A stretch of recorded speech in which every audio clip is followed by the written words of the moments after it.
اور ہم نے پھر آج میں پھر بھی گزارش کروں گا کہ اہل سنت والجماعت کا جو عقیدہ ہے یہ بڑا مضبوط عقیدہ ہے. میں کہتا ہوں میں بڑا تنگ بھی ہوں ان سے, سنیوں سے.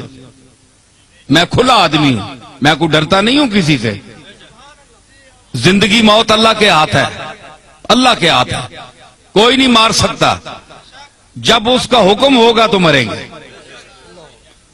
ہیں جی. تو اس لیے ڈر کوئی نہیں ہے, صرف یہ ہے کہ مجھے ان سے گلہ بھی بڑا ہے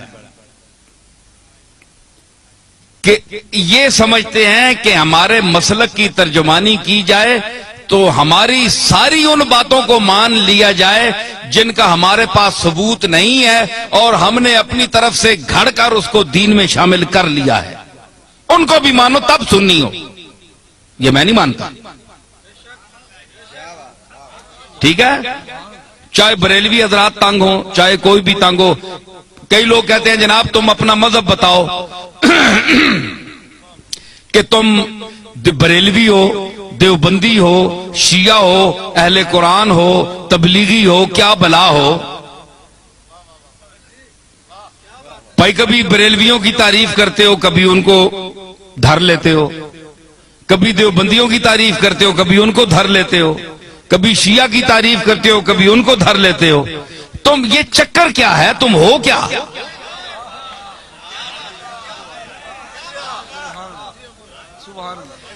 ہے جی, آج میں آپ کو بتاتا ہوں میں کیا ہوں.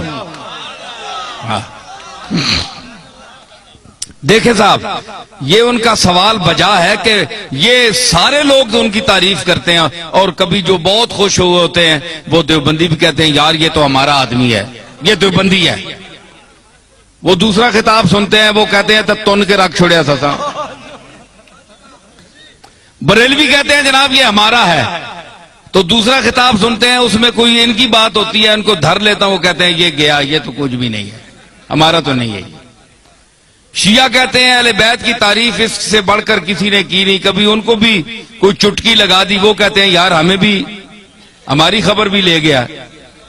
اہل قرآن, تبلیغی, اہل حدیث تعریف بھی کرتا ہوں, مذمت بھی کرتا ہوں. وہ کہتے ہیں یہ چیز کیا ہے, یہ ان کی معجون مرکب کیا ہے, حدود اربع ان کے کیا ہے.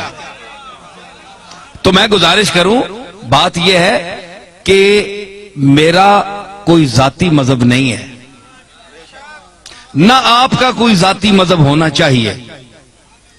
ہمارا مذہب, ہمارا عقیدہ, ہمارا مذہب, ہمارا مسلک, ہمارا نظریہ, ہمارا اندیہ وہ ہونا چاہیے جو اللہ کی آخری کتاب قرآن مجید میں آیا ہے, یا جناب محمد الرسول اللہ سے جو عقیدہ, جو طریقہ ثابت ہے وہ آپ کا اور میرا عقیدہ ہونا چاہیے. ٹھیک ہے نا, یہ مسلمان کی تعریف ہے. تو ہر یاد رکھیے کہ ہر مذہب میں, ہر مسلک میں افراط و تفریط ہے, یا کوئی کسی بات میں گھٹ جاتا ہے, بہت دالیوں لے ونن تے بعض جگہ وہ اتنی شدت کرتے ہیں کہ حد سے بڑھ جاتے ہیں. میانہ روی, حضور نے فرمایا خیر الامور اوسطھا, یہ آپ کا ایسا جملہ ہے کہ پوری کائنات کے ہر چیز پر اس کا اطلاق ہو سکتا ہے. پوری کائنات, ہر عمل, ہر نظریہ, ہر نقطہ, یہ سرکار مدینہ کا وہ ارشاد ہے. میں اس کی تعریف کروں کہ فرمایا کہ ہر چیز میں درمیانہ روی اختیار کرو, ہر چیز میں. آپ اس کو گھر جائیں, اپنے بال بچوں کے ساتھ, بیوی کے ساتھ, والدین کے ساتھ, محلے والوں کے ساتھ برتیں, اور حضور کے اس ارشاد مقدس کو آپ ذہن میں رکھیں کہ ہر چیز میں میانہ روی, نہ حد سے بڑھو نہ حد سے نیچے ہو, درمیان میں چلو. وہ کسی نے کہا نا کہ عزیز اتنا ہی رکھو کہ جی بہل جائے, عزیز اتنا ہی رکھو کہ جی بہل جائے, اب اس قدر بھی نہ چاہو کہ دم نکل جائے. ہر چیز کا ایک طریقہ ہوتا ہے اعتدال, درمیانہ روی. تو حضرت پیر میر علی شاہ صاحب کا کو اللہ نے علماء عصر میں امتیاز کیوں عطا فرمایا، دیوبندیوں نے کیوں ان کو مانا، شیعہ نے کیوں مانا، رد مرزائیت میں جب میرے دادا وہاں تشریف لے گئے تو سب نے مسلمہ طور پر آپ کو مقتدا اپنا کیوں مانا۔ آج کون سا پیر ہے پاکستان میں کہ جس کو تمام مسالک کے علماء اور مشائخ اکٹھے ہو کر اپنا پیشوا مانے؟ کوئی ہے آپ کے سامنے آیا؟ نہیں آیا، اس لیے کہ وہ خود معتدل نہیں ہے، وہ پارٹی کا بن گیا ہے، پارٹی کا ہو کر رہ گیا ہے۔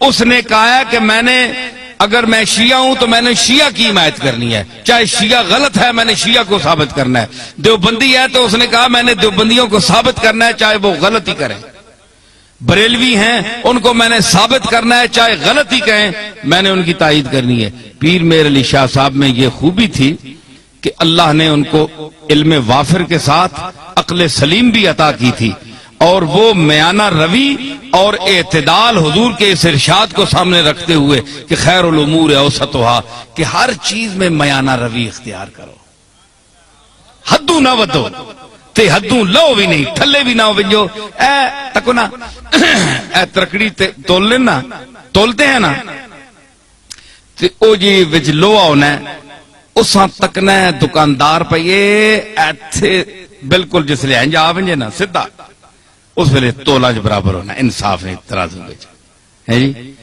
تو کئی جڑے او تے مولیاں نے پتھر مار چھوڑنے، مار کے میں تکنا رہا ہاں، مولیاں نے پتھر مار چھوڑا ہے یا ایمیں سودے نہیں چمک دیتی تو پلڑا ہنج ہو گیا تو اساں جلدی جلدی پا دیتا، کیوں سرور تکنا ہونا ہے نا؟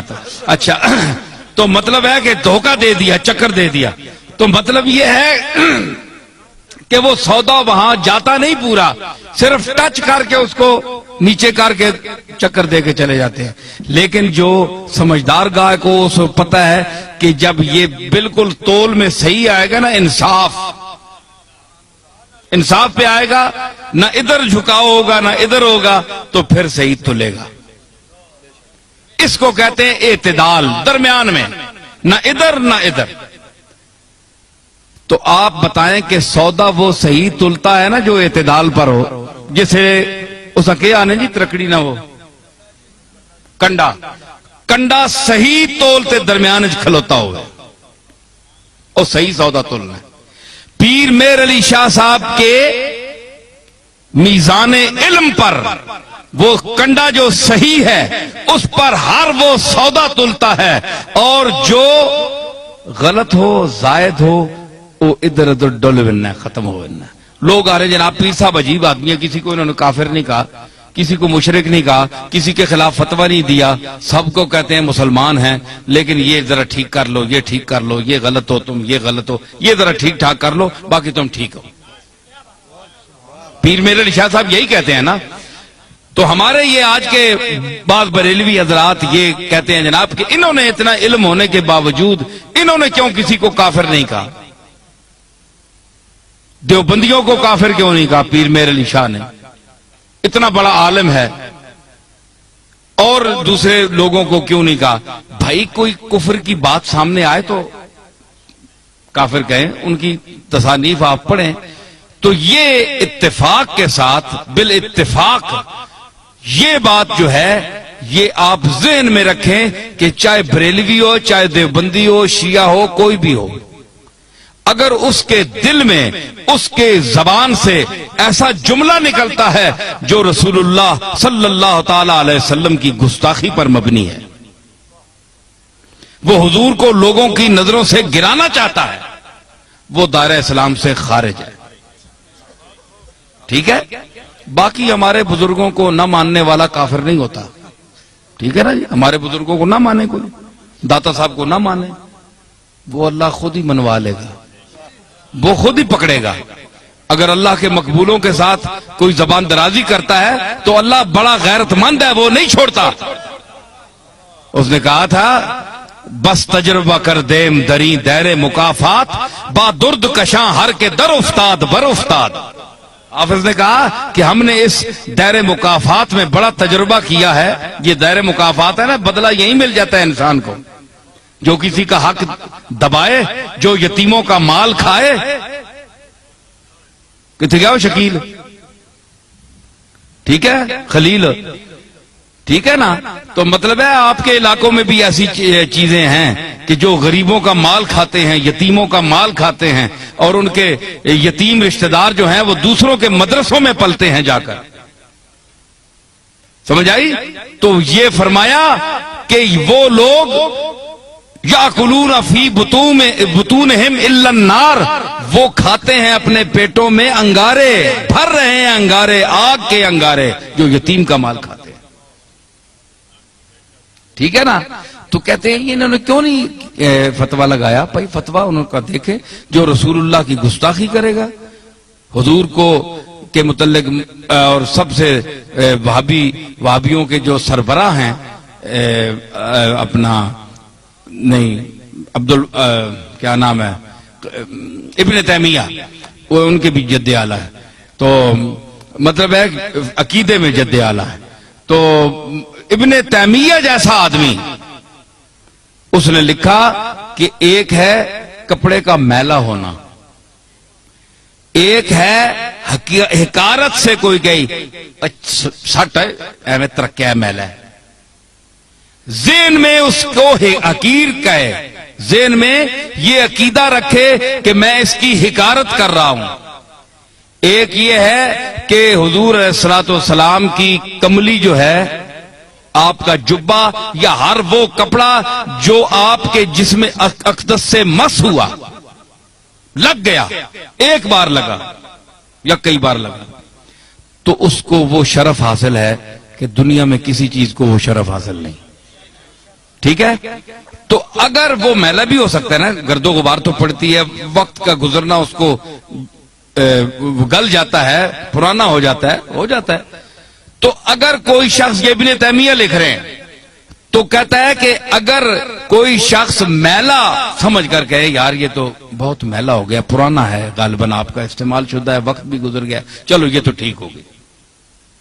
اگر حضور کے کسی ملبوس کو، رومال کو، کسی چیز کو حقارت کا ذہن میں نیت رکھ کر یہ کہتا ہے چھوڑو یار یہ تو ہے ہی میلا، چھوڑ دفع کرو، فرمایا ابن تیمیہ کہتے ہیں کہ وہ اسلام سے خارج ہو گیا، اس کا دین ایمان صاف، وہ دوبارہ جب تک کلمہ نہ پڑے گا، توحید کا قائل نہیں ہوگا، اللہ سے معافی نہیں مانگے گا، وہ اسلام میں داخل نہیں ہو سکتا، کیونکہ اس نے جناب رسالت مآب کی ایک استعمال شدہ چیز کی توہین کی ہے، اور نیت میں توہین تھی. تو حضرت پیر میر علی شاہ رحمت اللہ علیہ، یہ کبھی آپ نے ایسا نہیں کیا کہ جو بھی ہو، چاہے وہابی ہو چاہے کوئی بھی ہو، ایک شخص جو گستاخی رسول کر رہا ہے تو آپ اس کو مسلمان سمجھیں گے، یہ بات بھی نہیں ہے. لیکن یہ چھوٹے موٹے مسئلوں پر جو موریں اٹھی ہوئی ہیں جناب، یہ بھی کسی نے کیا، کوئی 11ویں کو نہیں مانتا جی وہ بھی کافر ہے، کوئی فلانی چیز کو نہیں مانتا وہ بھی کافر ہے، جو اذان کے پہلے الصلاۃ والسلام یا رسول اللہ نہیں پڑھتے یا اس کو منع کرتے ہیں وہ بھی کافر ہے. یہ کوئی بات نہیں ہے، یہ کوئی ایسی باتیں نہیں ہیں کہ آپ ان کو قطعیات میں سمجھیں اور اس وجہ سے اتنا اختلاف ڈالیں کہ ایک طرف کلاشنکوفیں آپ نے اٹھائی ہوئی ہیں، لڑائیاں ہو رہی ہیں، قتل و غارت ہو رہا ہے، تو یہ کیا فساد ہے؟ یہ کوئی چیزیں نہیں ہیں، سوا ذات اللہ کے بعد حضور علیہ الصلوۃ والسلام کی ذات ہے، اس کا احترام آپ پر بھی فرض ہے، ہمارا بھی فرض ہے. لیکن حضور نے یہ بھی فرمایا کہ مجھ کو اتنا نہ اٹھاؤ، اتنی تعریف نہ کرو کہ مجھے اللہ کے جو ہیں اپنے عیسیٰ علیہ السلام اور عزیر کے ساتھ ملا لو، جس طرح انہوں نے اپنے عزیر اور عیسیٰ کو اللہ کا بیٹا کہہ دیا تھا، مجھے بھی تم اللہ کے ساتھ ملا دو کہ اللہ اور مجھ میں کوئی فرق ہی نہ رہے. یہ بھی منع ہے، یہ سرکار نے منع فرمایا ہے، حضور کا حکم ہے. بندہ بندہ ہے، اللہ اللہ ہے. سمجھ آئی؟ یہ سرکار کی تعلیم ہے، تو یہ سرکار کی اپنی تعلیمات پر ہمیں چلنا چاہیے. اتنا بھی نہ آپ بڑھائیں کہ کل ہمیں قیامت کے دن حضور کے سامنے آپ حکم دیں کہ ان کو جوتے مارو، تو اس محبت کا کیا فائدہ؟ محبت تو وہ کرنی چاہیے جس سے رسول اللہ خوش ہوں، تو ظاہر رسول اللہ اسی پر خوش ہوں گے جو آپ کے طریقے پر چلے گا، آپ کے احکام اور آپ کی احادیث اور قرآن مجید کی آیات کی روشنی میں چلے گا.